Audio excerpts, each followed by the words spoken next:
ನಿಮ್ಮ ಸ್ಕಿನ್ ತಕ್ಷಣಕ್ಕೆ ಗ್ಲೋ ಬರಬೇಕು ಅಂದರೆ ಈ ಉಪ್ತಾನ್ ಪೌಡರ್ ಯಾವಾಗಲೂ ಸ್ಟಾಕ್ ಇಟ್ಕೊಂಡಿರಲೇಬೇಕು. ಯಾಕಂದರೆ ಅಷ್ಟು ಮ್ಯಾಜಿಕಲ್ ಮಿರಾಕಲ್ ರೆಮಿಡಿ ಅಂತಲೇ ಹೇಳ್ಬೋದು. ಫಸ್ಟ್ ಇದ್ರ ಬೆನಿಫಿಟ್ಸ್ ಏನು ಅಂತ ಹೇಳ್ಬಿಡ್ತೀನಿ.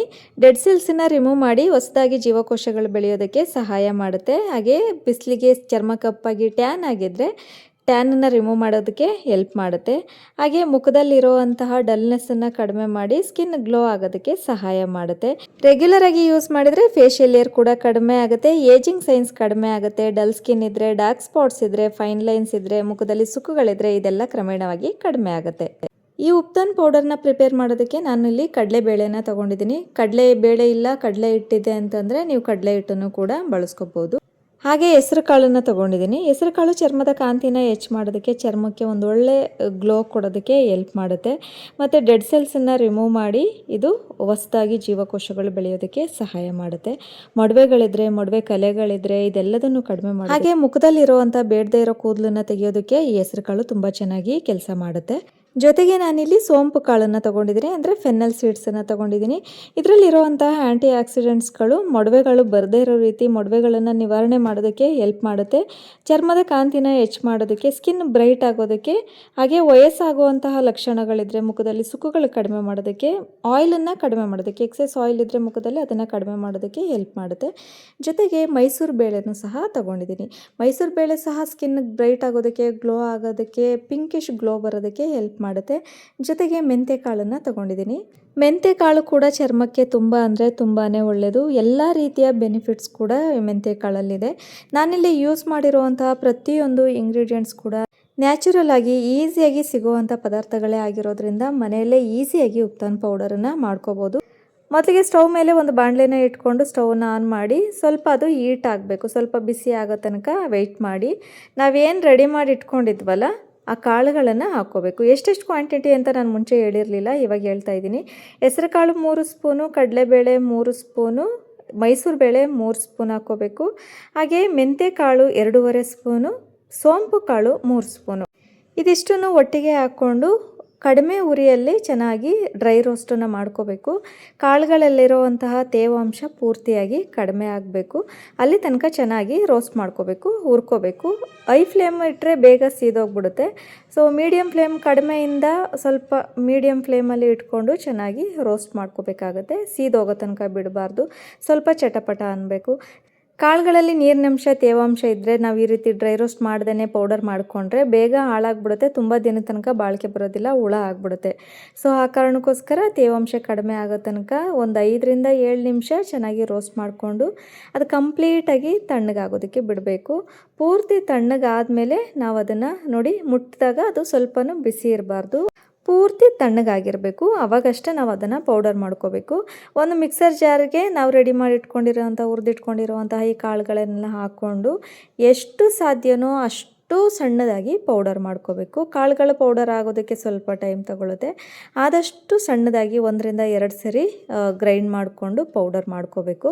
ಸೊ ನೀವು ನೋಡ್ತಾ ಇರ್ಬೋದು, ನಾನು ಇದನ್ನು 2 ಸರಿ ರುಬ್ಕೊಂಡೆ. ಸೊ ಆದ್ರೂ ಅಷ್ಟಿದೆ. ಇದನ್ನು ಜರಡಿ ಮಾಡ್ಕೋಬೇಕು ಈ ರೀತಿಯಾಗಿ. ಇಲ್ಲ ಅಂತಂದರೆ ಇನ್ನೂ ಬೆಸ್ಟ್ ಮೆಥಡ್ ಅಂತಂದರೆ ಕಾಟನ್ ಬಟ್ಟೆ ಇರುತ್ತೆ ಅಲ್ವಾ, ಆ ಕಾಟನ್ ಬಟ್ಟೆ ಮೇಲೆ ಹಾಕ್ಕೊಂಡು ಚೆನ್ನಾಗಿ ಅದನ್ನು ಕೈಯಲ್ಲೇ ನೀಟಾಗಿ ಜರಡಿ ಮಾಡಿಕೊಂಡ್ರೆ ತುಂಬ ಫೈನ್ ಪೌಡರ್ ಆಗುತ್ತೆ, ತುಂಬ ಸಣ್ಣದಾಗಿ ಪೌಡರ್ ಸಿಗುತ್ತೆ. ಅದು ಸ್ವಲ್ಪ ಟೈಮ್ ತೊಗೊಳುತ್ತೆ, ಅದು ಎಲ್ಲ ಪೌಡರ್ ಮಾಡಿಕೊಂಡು ನಾವು ರೆಡಿ ಮಾಡ್ಕೊಳ್ಳೋ ಅಷ್ಟರಲ್ಲಿ.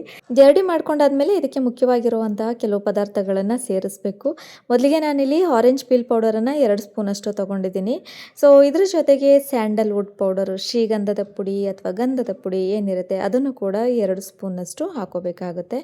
ಸೊ ಇದ್ರ ಜೊತೆಗೆ ಮೇಯ್ನಾಗಿ ನಾವು ಅರಿಶಿನ, ವೈಲ್ಡ್ ಟರ್ಮರಿಕ್ನ ಯೂಸ್ ಮಾಡಬೇಕಾಗತ್ತೆ. ಅಡುಗೆಗೆ ಯೂಸ್ ಮಾಡುವಂಥ ಅರಿಶಿನ ಬಳಸಬೇಡಿ. ಬಳಸ್ತೀರಾ ಅಂತಂದರೆ ಒಂದು ಅರ್ಧ ಸ್ಪೂನಷ್ಟು ಸಾಕಾಗುತ್ತೆ, ಜಾಸ್ತಿ ಬಳಸಬೇಡಿ. ಅಡುಗೆ ಅರಿಶಿನ ಬಳಸಿದರೆ ಅದು ಸ್ವಲ್ಪ ಹಾಗೆ ಕಲರ್ ಉಳ್ಕೊಳ್ಳುತ್ತೆ, ಕೈಗೆ ಮುಖ ಕಚ್ಚಿದರೆ ಅದು ಆಗಾಗೆ ಉಳ್ಕೊಳ್ಳುತ್ತೆ. ಇದಾದರೆ ಅಂಟೋದಿಲ್ಲ, ವಾಶ್ ಮಾಡಿದ ತಕ್ಷಣ ಕ್ಲೀನ್ ಆಗುತ್ತೆ. ಇದಿಷ್ಟು ಪದಾರ್ಥಗಳನ್ನು ಚೆನ್ನಾಗಿ ಮಿಕ್ಸ್ ಮಾಡ್ಕೋಬೇಕು. ಈ ರೀತಿ ಮಿಕ್ಸ್ ಮಾಡೋದು ಸ್ವಲ್ಪ ಟೈಮ್ ಆಗುತ್ತೆ ಅಂತಂದರೆ ನೀವು ಮತ್ತೆ ಮಿಕ್ಸರ್ ಜಾರ್ಗೆ ಹಾಕ್ಕೊಂಡು ಒಂದು ಸರಿ ರುಬ್ಕೊಂಡ್ರೆ ಎಲ್ಲ ಕ್ಲೀನಾಗಿ ಬ್ಲೆಂಡ್ ಆಗುತ್ತೆ, ಎಲ್ಲ ಚೆನ್ನಾಗಿ ಮಿಕ್ಸ್ ಆಗುತ್ತೆ. ಬೆಸ್ಟ್ ಅಂತಂದರೆ ಕೈಯಲ್ಲಿ ಚೆನ್ನಾಗಿ ಕಿವುಚಿ ಪೌಡರ್ ಮಾಡಿಕೊಂಡ್ರೆ ಗಂಟುಗಳಿಲ್ಲದೆ ಇರೋ ರೀತಿ ಎಲ್ಲ ಕಡೆ ಚೆನ್ನಾಗಿ ಸ್ಪ್ರೆಡ್ ಆಗಿ ಚೆನ್ನಾಗಿ ಮಿಕ್ಸ್ ಆಗುತ್ತೆ. ಸೊ ಇನ್ನೊಂದೇನು ಅಂತಂದರೆ ಕೆಲವರಿಗೆ ಕೆಲವೊಂದು ಪದಾರ್ಥಗಳು, ಕೆಲವೊಂದು ನ್ಯಾಚುರಲ್ ಇಂಗ್ರೀಡಿಯೆಂಟ್ಸ್ಗಳು ಸೆಟ್ ಆಗೋದಿಲ್ಲ.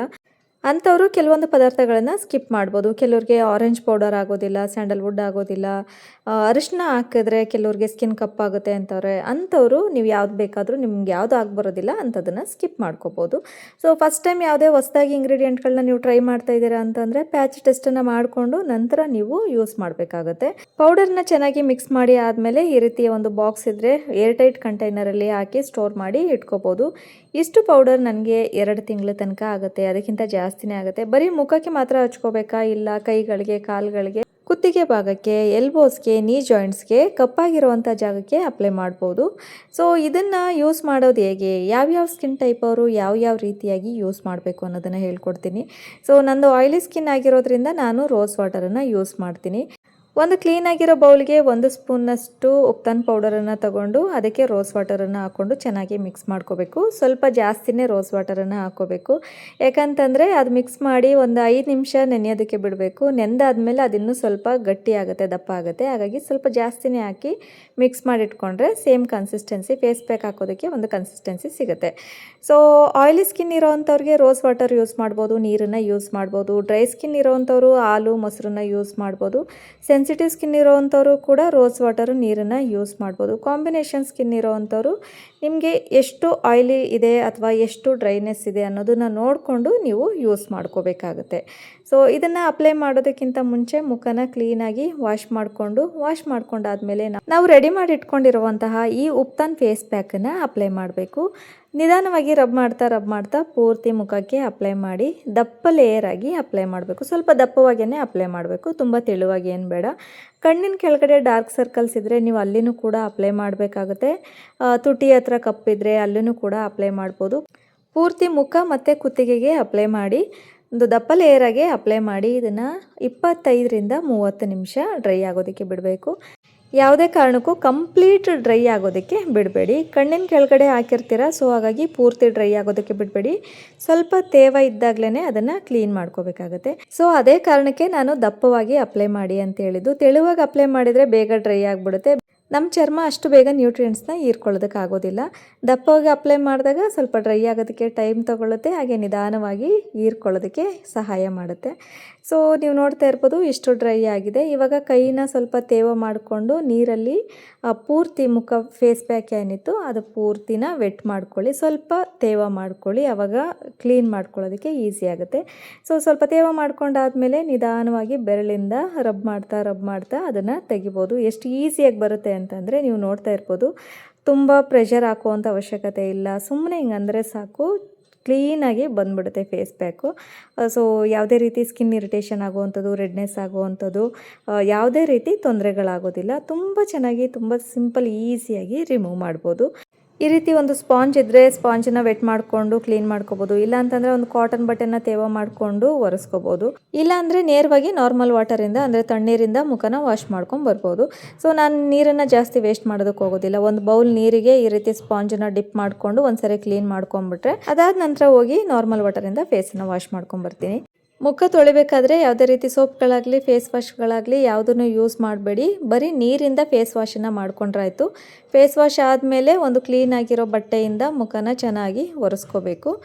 ಮುಖನ ಒರೆಸಿದ್ದಾದಮೇಲೆ ಮಾಯ್ಶ್ಚರೈಸರನ್ನು ಅಪ್ಲೈ ಮಾಡಿ ಮರಿದೇನೆ. ಯಾಕಂದರೆ ಕೆಲವ್ರಿಗೆ ಸ್ಕಿನ್ ಡ್ರೈ ಆಗುವಂಥ ಚಾನ್ಸಸ್ ಇರುತ್ತೆ. ಕೆಲವೊಂದು ಇಂಗ್ರೀಡಿಯೆಂಟ್ಸ್ಗಳು ಡ್ರೈ ಮಾಡ್ಬೋದು, ಅದರಲ್ಲೂ ಡ್ರೈ ಸ್ಕಿನ್ ಇರೋರಿಗೆ ಇನ್ನೂ ಡ್ರೈ ಆಗ್ಬೋದು. ಸೊ ಮಾಯ್ಶ್ಚರೈಸರ್ ನೀವು ರೆಗ್ಯುಲರಾಗಿ ಯಾವ ಮಾಯ್ಶ್ಚರೈಸರನ್ನು ಯೂಸ್ ಮಾಡ್ತಿರ್ತೀರೋ ಅದೇ ಮಾಯ್ಶ್ಚರೈಸರನ್ನು ಅಪ್ಲೈ ಮಾಡಿ ಮಸಾಜ್ ಮಾಡಿ ಬಿಟ್ಟರೆ ಆಯಿತು. ಈ ಫೇಸ್ ಪ್ಯಾಕನ್ನು ಎಷ್ಟು ದಿನಕ್ಕೊಂದ್ಸರಿ ಯೂಸ್ ಮಾಡ್ಬೋದು ಅಂದರೆ ವಾರಕ್ಕೆ 2ರಿಂದ 3 ಸರಿ ಫೇಸ್ ಪ್ಯಾಕನ್ನು ಅಪ್ಲೈ ಮಾಡ್ಬೋದು.